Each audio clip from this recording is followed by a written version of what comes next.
ওম শান্তি 23 অক্টোবৰ 2020 সাকাৰ মুৰলী। আজি বাবাই কৈছে মৰমৰ সন্তানসকল, শ্ৰেষ্ঠতকৈ শ্ৰেষ্ঠ হ'বৰ কাৰণে স্বয়ং ভগৱানে তোমালোকক শ্ৰেষ্ঠ মত দি আছে, যাৰ দ্বাৰা তোমালোক নৰকবাসীৰ পৰা স্বৰ্গবাসী হৈ যোৱা। আজি প্ৰশ্ন, দেৱতা হ'বলগীয়া সন্তানসকলে বিশেষ কোনবোৰ কথাৰ প্ৰতি ধ্যান দিব লাগে? উত্তৰত কৈছে, কেতিয়াও কোনো কথাত বিতুষ্ট হ'ব নালাগে, চেহেৰা মৃতকৰ নিচিনা কৰিব নালাগে, কাকোই দুখ দিব নালাগে। দেৱতা হ'বলৈ হ'লে সদায় মুখেৰে যাতে ফুল ওলায়, যদি কাঁইট বা পাথৰ অৰ্থাৎ কটুৰ বচন ওলায় তেন্তে পাথৰ হৈ থাকিলা। বহুত ভাল গুণ ধাৰণ কৰিব লাগে, ইয়াতে সৰ্বগুণ সম্পন্ন হ'ব লাগে। শাস্তি খালে তেতিয়া উচ্চ পদ নাপাবা। ওম শান্তি। নতুন বিশ্ব বা নতুন জগতৰ মালিক হ'বলগীয়া আত্মিক সন্তানসকলৰ প্ৰতি আত্মিক পিতাই বহি বুজায়। এইটোতো সন্তানসকলে বুজি পায় যে পিতা আহিছে বেহদৰ উত্তৰাধিকাৰ দিবৰ বাবে। আমি যোগ্য নাছিলোঁ, কোৱা হয়, হে প্ৰভু মই যোগ্য নহয়, মোক যোগ্য কৰি তোলক। পিতাই সন্তানসকলক বুজায়, তোমালোক মনুষ্যটো হোৱা, এই দেৱতাসকলো মনুষ্য হয়, কিন্তু তেওঁলোকৰ দৈবিক গুণ আছে। এওঁলোকক প্ৰকৃতাৰ্থত মনুষ্য বুলি কোৱা হ'ব। মনুষ্য আখুৰি গুণ থাকে, সেইবাবে চাল চলন জন্তুৰ দৰে হৈ যায়। দৈবিক গুণ নাথাকিলে তেন্তে তাক আখুৰি গুণ বুলি কোৱা হয়। এতিয়া পুনৰ পিতা আহি তোমালোকক শ্ৰেষ্ঠ দেৱতাৰূপে গঢ়ি তোলে। সত্যখণ্ডত থাকোঁতা সঁচা মনুষ্য হৈছে এই লক্ষ্মীনাৰায়ণ। এওঁলোকক আকৌ দেৱতা বুলি কোৱা হয়। এওঁলোকৰ দৈবিক গুণ আছে, যদিও গায়ন কৰে যে পতিত পাৱন আহা, কিন্তু পাৱন ৰজা কেনেকৈ হয়, আকৌ কেনেকৈ পতিত ৰজা হয়, এইটো ৰহস্য কোনেও নাজানে। সেয়া হৈছে ভক্তি মাৰ্গ, জ্ঞান মাৰ্গতো আন কোনেও নাজানে। তোমালোক সন্তানসকলক পিতাই বুজায় আৰু এনেকুৱা কৰি তোলে। কৰ্মটো এই দেৱতাসকলেও সত্য যুগত কৰে, কিন্তু পতিত কৰ্ম নকৰে। তেওঁলোক দৈবিক গুণ থাকে। অপবিত্ৰ কাম নকৰা সকলে স্বৰ্গবাসী হয়গৈ। নৰকবাসী দ্বাৰা মায়ে সি কৰ্ম কৰোৱায়। এতিয়া ভগৱানে শ্ৰেষ্ঠ কৰ্ম কৰোৱাই আৰু শ্ৰেষ্ঠ মত দিয়ে যে এনেকুৱা সৃষ্টি কৰম নকৰিবা। শ্ৰেষ্ঠতকৈ শ্ৰেষ্ঠ হ'বলৈ শ্ৰেষ্ঠতকৈ শ্ৰেষ্ঠ মত দিয়ে। দেৱতাসকল শ্ৰেষ্ঠ নহয় জানো? থাকেও নতুন সৃষ্টি স্বৰ্গত, এয়াও তোমালোকৰ মাজত পুৰুষাৰ্থ ক্ৰম অনুসৰি জানে। সেইবাবে মালাও গথা হয় 8 বা 108 বা 16,108 বুলি কোৱা হয়। সেয়ানো কিমান হ'ল? ইমান কোটি কোটি মনুষ্য আছে, তাৰ পৰা 16,000 ওলালেনো কি হ'ল? শতকৰা 1/4ও নহয়। পিতাইৰ সন্তানসকলক কিমান উচ্চ কৰি তোলে। নিতৌ সন্তানসকলক বুজায় যে কোনো বিকৰ্ম নকৰিবা। তোমালোকে এনেকুৱা পিতাক পাইছা, গতিকে বহুত আনন্দিত হ'ব লাগে।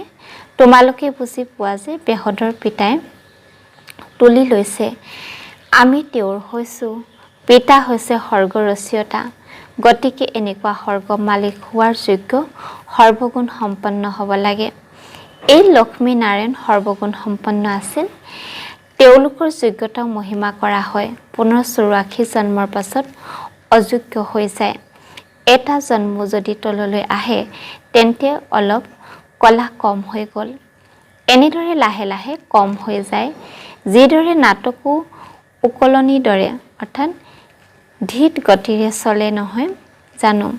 তোমালোকেও লাহে লাহে অৱনতি হোৱা, তেতিয়া 1250 বছৰত 2টা কলা কম হৈ যায়। পুনৰ ৰাৱণ ৰাজ্যত কম সময়ৰ ভিতৰতে কলা কম হৈ যায়, গ্ৰহণ লাগি যায়। যেনেদৰে সূৰ্য গ্ৰহণো লাগে নহয় জানো? এনেকুৱা নহয় যে চন্দ্ৰ তৰাবোৰৰ গ্ৰহণ নালাগে, সকলোৰে সম্পূৰ্ণ গ্ৰহণ লাগি আছে। এতিয়া পিতাই কয় স্মৃতি দ্বাৰা গ্ৰহণ আঁতৰিব। কোনো পাপ নকৰিবা।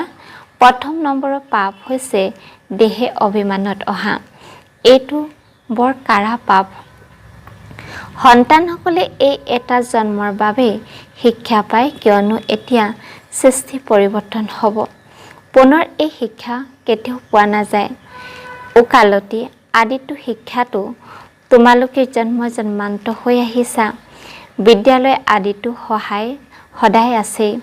এই জ্ঞান এবাৰহে পালা, বজ। জ্ঞান সাগৰ পিতা এবাৰহে আহে। তেওঁ নিজৰ আৰু নিজৰ ৰচনা আদি মধ্য অন্তৰ সকলো জ্ঞান দিয়ে। পিতাই কিমান সহজকৈ বুজায়। তোমালোক সন্তানসকল ভূমিকা পালন কৰোঁতা হোৱা। আত্মাসকল নিজৰ ঘৰৰ পৰা আহি ইয়াত ভূমিকা পালন কৰে। সেইখনক মুক্তিধাম বুলি কোৱা হয়। স্বৰ্গ হৈছে জীৱন মুক্তি, ইয়াতটো হৈছে জীৱন বন্ধন। এই শব্দবোৰ যথাযথ ৰীতিৰে স্মৃতিত ৰাখিব লাগে। মুখ প্ৰাপ্তি কেতিয়াও নহয়। মনুষ্যই কয় মুখ প্ৰাপ্তি হৈ যাওক, অৰ্থাৎ অহা যোৱা চক্ৰৰ পৰা মুক্ত হৈ যাওঁ। কিন্তু ভূমিকাৰ পৰাটো কোনো আঁতৰি যাব নোৱাৰে। এইখন অনাদি ৰচি থোৱা খেল। বিশ্বৰ বুৰঞ্জী ভূগোল হুবহু পুনৰাবৃত্তি হয়। সত্য যুগলৈ সেইসকল দেৱতাই আহিব। তাৰ পাছত পুনৰ ইছলামী বুদ্ধি আদি সকলো আহিব। এয়া মানৱ বৃক্ষ হৈ যাব।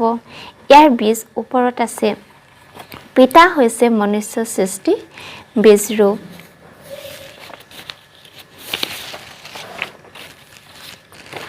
মনুষ্য সৃষ্টিটো আছে, কিন্তু সত্য যুগত বহুত সৰু হয়। পুনৰ লাহে লাহে বহুত বৃদ্ধি হৈ যায়। বাৰু আকৌ সৰু কেনেকৈ হ'ব? পিতা আহি পতিতৰ পৰা পাৱন কৰি তোলে। কিমান কম সংখ্যক পাৱন হয়। কোটিৰ ভিতৰত কোনোবাহে ওলায়। আধা কল্পৰ বহুত কম সংখ্যক থাকে। আধা কল্পত কিমান বৃদ্ধি হৈ যায়। গতিকে সকলোতকৈ বেছি সম্প্ৰদায় সেই দেৱতাসকলৰে হোৱা উচিত, কিয়নো পোনপ্ৰথমে এওঁলোক আহে। কিন্তু অন্য ধৰ্মলৈ গুচি যায়, কিয়নো পিতাকে পাহৰি গৈছে। এয়া হৈছে একমাত্ৰ ভুলৰ খেল। পাহৰি গ'লে কংগাল হৈ যায়। পাহৰি একেবাৰে পাহৰি যায়। ভক্তিও প্ৰথমতে এজনে কৰে, কিয়নো সকলোৰে সৎগতি কৰোঁতা এজন হয়। তেন্তে অন্য কাৰোবাক ভক্তি কিয় কৰিব লাগে? এই লক্ষ্মী নাৰায়ণকো গঢ়ি তোলোতাজন শিৱ হয় নহয় জানো? কৃষ্ণ গঢ়ি তোলোতাজন কেনেকুৱা হ'ব? এইটো হ'ব নোৱাৰে। ৰাজযোগ শিকাওঁতাজন কৃষ্ণ কেনেকৈ হ'ব? তেওঁতো হ'ল সত্য যুগৰ ৰাজকুমাৰ। কিমান ভুল কৰি দিছে, বুদ্ধি ধাৰণ নহয়। এতিয়া পিতাই কয় মোক স্মৰণ কৰা আৰু দৈবিক গুণ ধাৰণ কৰা। যদি কোনো সা সম্পত্তি কাজিয়া আদি আছে, তেন্তে সেয়া সমাপ্ত কৰি দিয়া। কাজিয়া কৰোঁতে কৰোঁতে প্ৰাণো ওলাই যাব। পিতাই বুজাই এওঁ এৰি দিলে, কাজিয়া আদি জানো কৰিলে? যদি কম পালা কোনো কথা নাই। তাৰ পৰিৱৰ্তে কিমান ৰাজ্য ভাগ্য পাই গলা। বাবাই শুনাই মোৰ বিনাশ আৰু ৰাজত্ব সাক্ষাৎকাৰ হ'ল। সেইবাবে কিমান আনন্দিত হৈ গ'লোঁ। মই বিশ্বৰ বাদশ্বাহী পাওঁ, তেন্তে এইবিলাকনো কি? এনেকুৱাতো নহয় যে ভোকত মৰিম। টকা পইচা নাথকাজনীও পেটটো ভৰাই নহয় জানো? মম্মাও জানো কিবা লৈ আহিছিল। মম্মাক কিমান স্মৰণ কৰে। পিতাই কয় স্মৰণ কৰা, এইটো ঠিকেই আছে, কিন্তু এতিয়া মম্মা নাম ৰূপ স্মৰণ কৰিব নালাগে। আমিও তেওঁৰ দৰে ধাৰণা কৰিব লাগে। আমিও যাতে মম্মাৰ দৰে শ্ৰেষ্ঠ হৈ সিংহাসনৰ যোগ্য হওঁ। কেৱল মম্মা মহিমা কৰিলে জানো হৈ যাবা? পিতাইতো কয় মামিকম স্মৰণ কৰা, স্মৃতি যাত্ৰাত থাকিব লাগে। মম্মাৰ দৰে জ্ঞান শুনাব লাগে। মম্মাৰ মহিমা প্ৰমাণ তেতিয়াহে হ'ব, যেতিয়া তোমালোকো এনেকুৱা মহিমাযোগ্য দেখুৱাবা। কেৱল মম্মা বুলি ক'লেই পেট নভৰিব, আৰু সেই পেটে পিঠিয়ে একাকাৰ হৈ যাব। শিৱ বাবাক স্মৰণ কৰিলে পেট ভৰিব। এই দাদাক স্মৰণ কৰিলেও পেট নভৰিব।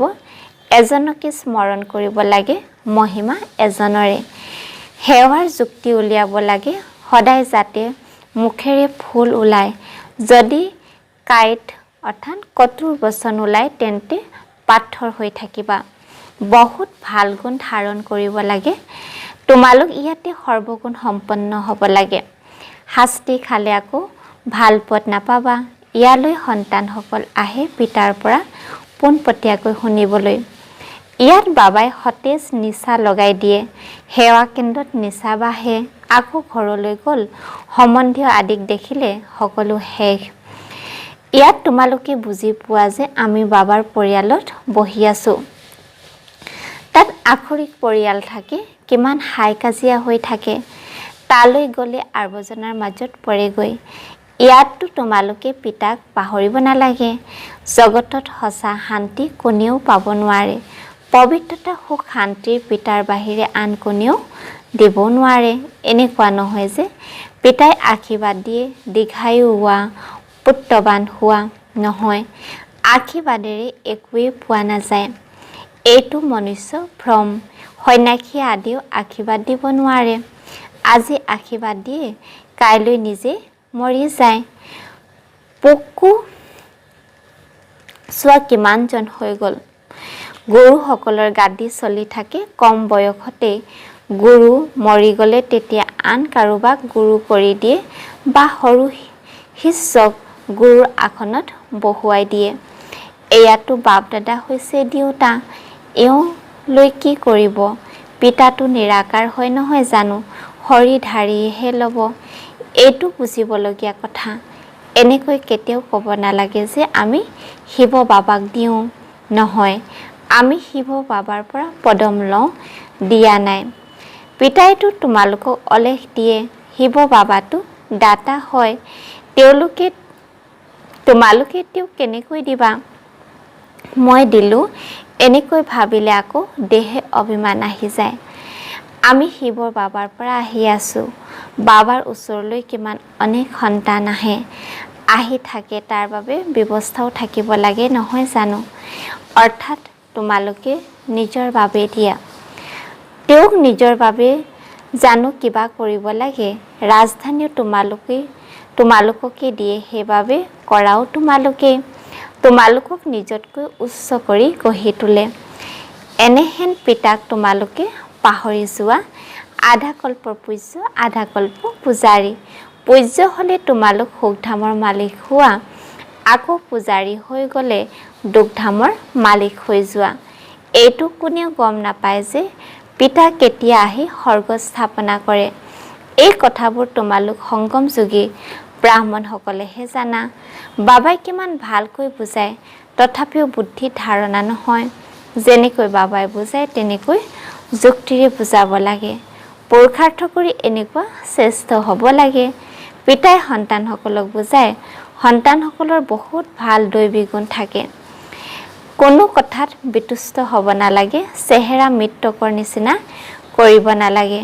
পিতাই কয়, এনেকুৱা কাম এতিয়া নকৰিবা। চণ্ডী দেৱীৰো মেলা অনুষ্ঠিত হয়। চণ্ডিকা বুলি তেওঁলোকক কোৱা হয় যিসকল পিতাৰ মতত নচলে। যিয়ে দুখ দিয়ে এনেকুৱা চণ্ডিকাসকলৰো মেলা অনুষ্ঠিত হয়। মনুষ্য অজ্ঞানী নহয় জানো? অৰ্থ জানো বুজি পায়? কাৰোবাৰ শক্তি নাই, তেওঁলোককো যেন ভিতৰি শূন্য। তোমালোকে বাবাক ভালদৰে স্মৰণ কৰা। সেয়েহে পিতাৰ দ্বাৰা তোমালোকে শক্তি পোৱা।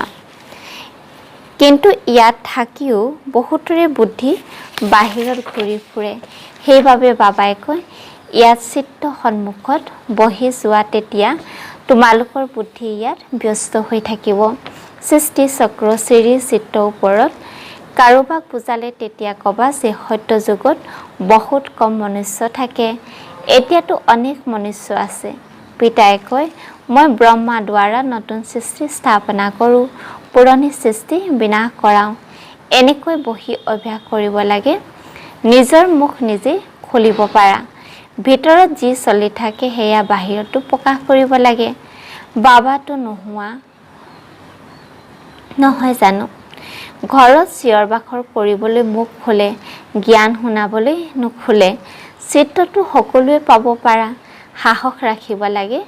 নিজৰ ঘৰখনৰ কল্যাণ কৰা। নিজৰ কোঠালি চিত্ৰৰে সজাই তোলা, তেতিয়া তোমালোক ব্যস্ত হৈ থাকিবা। সেয়া যেন তোমালোকৰ পুথিভঁৰাল হৈ যাব। আনৰ কল্যাণৰ কাৰণে চিত্ৰ আদি লগাই দিব লাগে। যিয়ে আহে তেওঁক বুজোৱা। তোমালোকে বহুত সেৱা কৰিব পাৰা। অলপো যদি শুনে তেন্তে প্ৰজা হৈ যাব। বাবাই ইমানবোৰ উন্নতিৰ উপায় শুনায়। পিতাক স্মৰণ কৰা, তেতিয়া তোমালোকৰ বিকৰ্ম বিনাশ হ'ব। বাকী গংগাত গৈ একেবাৰে ডুবি যোৱা, তেতিয়াও বিকৰ্ম বিনাশ নহ'ব। সেই সকলোবোৰ হৈছে অন্ধশ্ৰদ্ধা। হৰিদ্বাৰতো চহৰৰ গোটেই আৱৰ্জনা আহি গংগাত পৰেহি। সাগৰত কিমান আৱৰ্জনা পৰে, নদীবোৰত আৱৰ্জনা পৰি থাকে, তাৰ দ্বাৰা আকৌ কেনেকৈ পাৱন হ'ব পাৰে? মায়ে সকলোকে একেবাৰে অবোধ কৰি দিছে। পিতাই সন্তানসকলক কয় যে মোক স্মৰণ কৰা। তোমালোক আত্মাই আবাহন কৰা নহয়, সেই পতিত পাৱন আহা। তোমালোকৰ শৰীৰৰ সেই লৌকিক পিতাটো আছে। পতিত পাৱন একমাত্ৰ পিতা হয়। এতিয়া আমি সেই পাৱন কৰি তোলো, পিতাক স্মৰণ কৰোঁ। জীৱন মুক্তিদাতা এজনেই, দ্বিতীয় কোনো নাই। ইমান সহজ কথা, অৰ্থ কোনেও বুজিব নাপায়। ভাল বাৰু, অতি মৰমৰ কল্পৰ পাছত পুনৰাই লগ পোৱা সন্তানসকলৰ প্ৰতি মাতা পিতা, বাপ দাদা, স্নেহপূৰ্ণ স্মৰণ আৰু সুপ্ৰভাত।